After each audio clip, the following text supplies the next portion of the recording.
Assalamualaikum warahmatullahi wabarakatuh. Perkenalkan, nama saya Putri Dilawati, NPM 1804040080 dari kelas B, jurusan Ekonomi Syariah dengan nomor absen 18B. Nah, pada kesempatan kali ini saya akan menjelaskan materi tentang kebijakan moneter Islam menurut perspektif mikro dan makro. Video ini dibuat untuk memenuhi salah satu tugas mata kuliah Fiskal dan Moneter dengan dosen pengampu Ibu Selvi Nuriasari. Selamat menyaksikan. Kebijakan moneter yaitu peraturan dan ketentuan yang dikeluarkan oleh otoritas moneter atau bank sentral untuk mengendalikan jumlah uang yang beredar. Kebijakan moneter ini berbeda dengan kebijakan fiskal yang dilaksanakan melalui pembelanjaan pemerintah dan pajak. Secara khusus, kebijakan moneter mempunyai pengertian sebagai tindakan makro pemerintah melalui bank sentral dengan cara mempengaruhi penciptaan uang. Dengan mempengaruhi proses penciptaan uang, pemerintah juga bisa mempengaruhi jumlah uang beredar, yang selanjutnya pemerintah bisa mempengaruhi pengeluaran investasi, kemudian mempengaruhi permintaan agregat, dan pada akhirnya tingkat harga sehingga tercipta kondisi ekonomi sebagaimana yang dikehendaki. Kebijakan moneter dalam Islam berpijak pada prinsip-prinsip dasar ekonomi Islam yang sebagai berikut. Yang pertama yaitu kekuasaan tertinggi adalah milik Allah dan Allah lah yang sebagai pemilik yang absolut. Yang kedua, manusia merupakan pemimpin atau khalifah di bumi, tetapi bukan sebagai pemilik yang sebenarnya. Yang ketiga yaitu semua yang dimiliki dan didapatkan oleh manusia adalah karena seizin Allah. Yang keempat yaitu kekayaan tidak boleh ditimbun. Yang kelima, kekayaan harus diputar. Yang keenam, menghilangkan jurang perbedaan antara individu dan perekonomian dapat menghapus konflik antar golongan. Yang terakhir yaitu menekankan atau menetapkan kewajiban yang sifatnya wajib dan sukarela bagi semua individu termasuk anggota masyarakat yang miskin. Dalam mendorong pertumbuhan perekonomian sekaligus stabilitas, Islam tidak menggunakan instrumen bunga atau ekspansi moneter melalui pencetakan uang baru atau defisit anggaran. Yang dilakukannya yaitu dengan cara mempercepat perputaran uang dan membangun infrastruktur sektor real. Kebijakan moneter Rasulullah selalu berkaitan dengan sektor real perekonomian. Hasilnya adalah pertumbuhan sekaligus stabilitas. Islam memiliki pandangan yang khas sebagai sistem moneter atau keuangan. Yang paling penting adalah setiap sistem keuangan itu penentuan satuan dasar keuangan di mana kepada satuan itu dinisbahkan ke seluruh nilai-nilai yang berbagai mata uang lain. Nah, yang materi selanjutnya yaitu kebijakan moneter Islam menurut perspektif mikro dan makro. Yang pertama yaitu ekonomi mikro Islam. Teori mikroekonomi atau ekonomi mikro boleh diartikan sebagai ilmu yang kecil. Berdasarkan pada pola dan ruang analisisnya, teori mikroekonomi dapat didefinisikan sebagai salah satu studi dalam ilmu ekonomi yang menganalisis bagian-bagian kecil dari seluruh kegiatan perekonomian mikro konvensional, dan ini didasarkan pada perilaku-perilaku individu yang nyata pada setiap unit ekonomi. Perilaku individu dari setiap unit ekonomi tersebut akan bertindak dan berperilaku sesuai dengan norma, aturan, dan perspektif masing-masing. Sedangkan dalam pembahasan ekonomi mikro Islam, justru faktor moral dan norma yang terangkum dalam tatanan syariah akan ikut menjadi variabel yang terpenting dan perlu dijadikan sebagai alat analisis.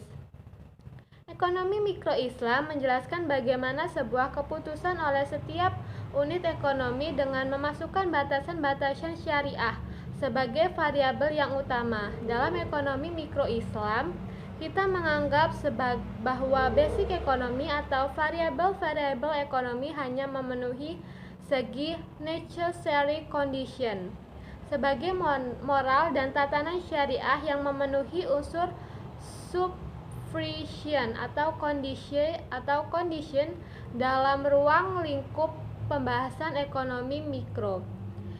Isu yang dianalisis dalam teori ekonomi mikro adalah bagaimana caranya menggunakan faktor-faktor produksi yang tersedia secara efisien agar kemakmuran masyarakat dapat dimaksimumkan. Analisisnya seperti ini, dibuat berdasarkan kepada pemikiran bahwa kebutuhan dan keinginan manusia tidak terbatas, sedangkan kemampuan faktor-faktor yang menghasilkan barang dan jasa memenuhi kebutuhan dan keinginan masyarakat itu adalah masyarakat terbatas.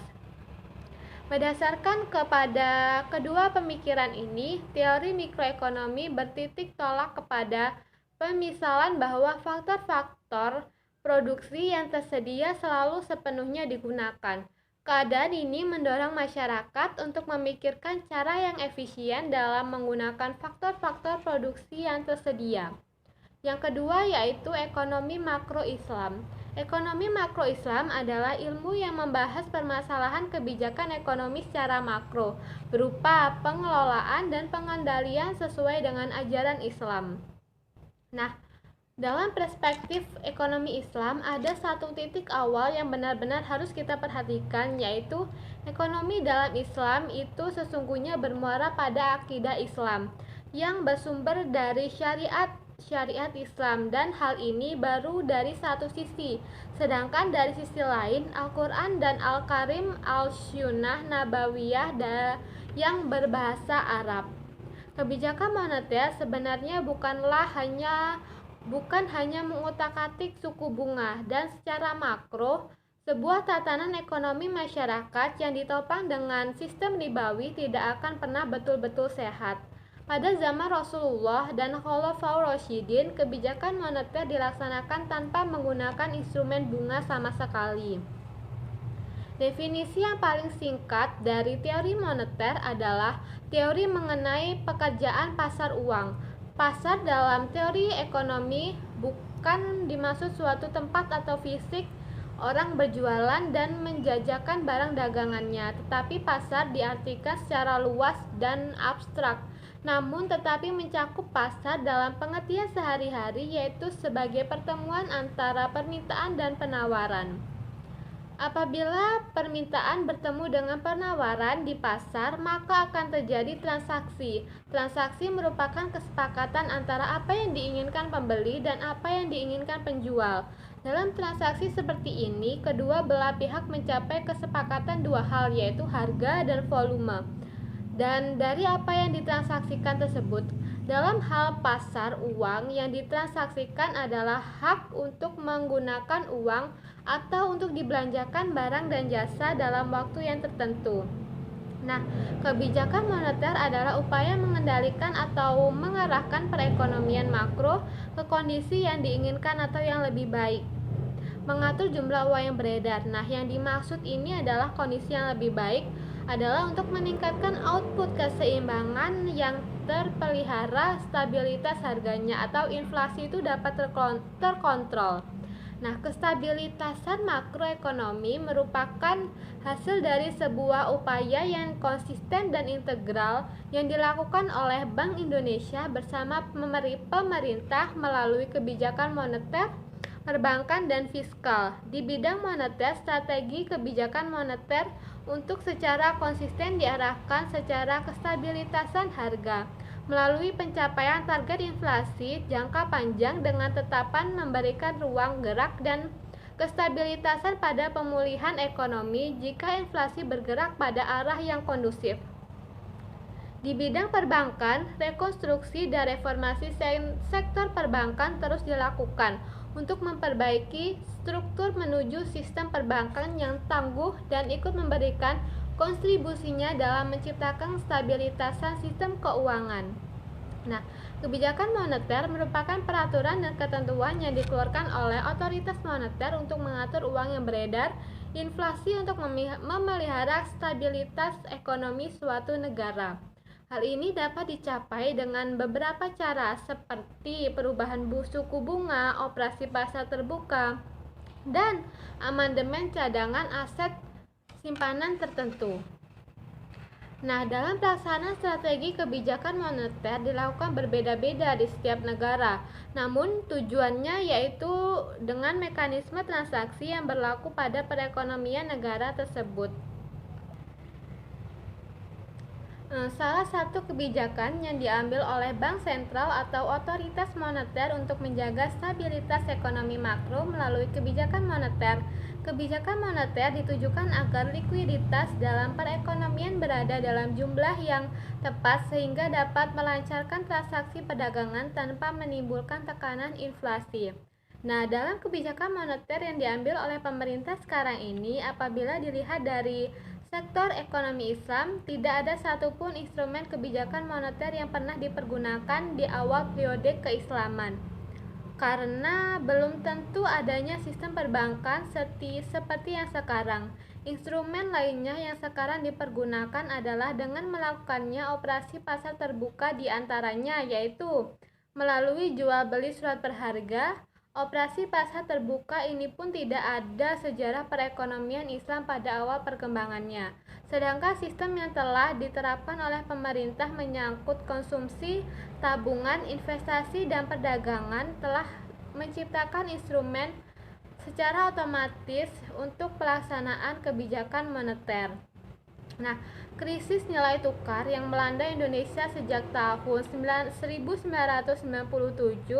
telah berkembang menjadi krisis ekonomi akibat kerapuhan di sisi ekonomi mikro dan ketidaktepatan kombinasi kebijakan ekonomi makro. Permasalahan yang dihadapi dalam pemilihan strategi kebijakan ekonomi makro adalah adanya konflik atau trade-off antara kebijakan akibat sifat krisis yang multidimensional. Moneter Islam adalah pengelolaan moneter yang berdasarkan pada nilai-nilai Islam yang diharapkan akan menciptakan stabilitas harga dan perekonomian yang dalam kondusif dan kontributif terhadap pencapaian tujuan-tujuan ekonomi suatu negara. Pijakan pokok dalam manajemen moneter Islam adalah tidak berlakunya bunga dan keadilan distribusi kekayaan. Manajemen moneter Islam mencakup dalam manajemen permintaan uang atau money demand dan manajemen penawaran uang atau money supply. Yang pertama yaitu manajemen permintaan uang atau money demand. Nah, manajemen permintaan dalam Islam adalah manajemen moneter yang efisien dan adil, tidak berdasarkan mekanisme suku bunga, tetapi menggunakan 3 instrumen sebagai berikut. Yang pertama yaitu value adjustment yang dapat menciptakan suasana yang memungkinkan bagi alokasi dan distribusi sumber daya keuangan sesuai dengan ajaran Islam. Yang kedua yaitu kelembagaan yang terkait dengan kesejahteraan sosial, ekonomi, dan politik. Instrumen ini mencakup mekanisme harga yang dapat meningkatkan efisiensi dan pemanfaatan sumber daya. Mekanisme harga bertujuan untuk menyeimbangkan penawaran dan permintaan barang serta jasa sehingga berada pada posisi yang adil di antara pelaku ekonomi. Mekanisme harga bukanlah suatu tindakan yang menjamin pencapaian tujuan-tujuan ekonomi suatu negara. Mekanisme harga juga disertai nilai-nilai Islam akan menjadi sarana mempermudah pencapaian tujuan. Yang ketiga yaitu financial intermediation yang berdasarkan profit dan loss sharing. Dalam sistem ini, money demand dialokasikan hanya untuk proyek-proyek yang bermanfaat dan hanya kepada debitur-debitur yang mampu mengelola proyek secara efisien. Dengan persyaratan tersebut diharapkan dapat meminimalisir money demand untuk permanfaatan yang tidak berguna, non-produktif, dan spekulatif. Yang kedua atau yang selanjutnya yaitu penawaran uang atau supply money. Hal yang mendasar dalam pengelolaan supply Islam adalah mengupayakan terjadinya keseimbangan antara money demand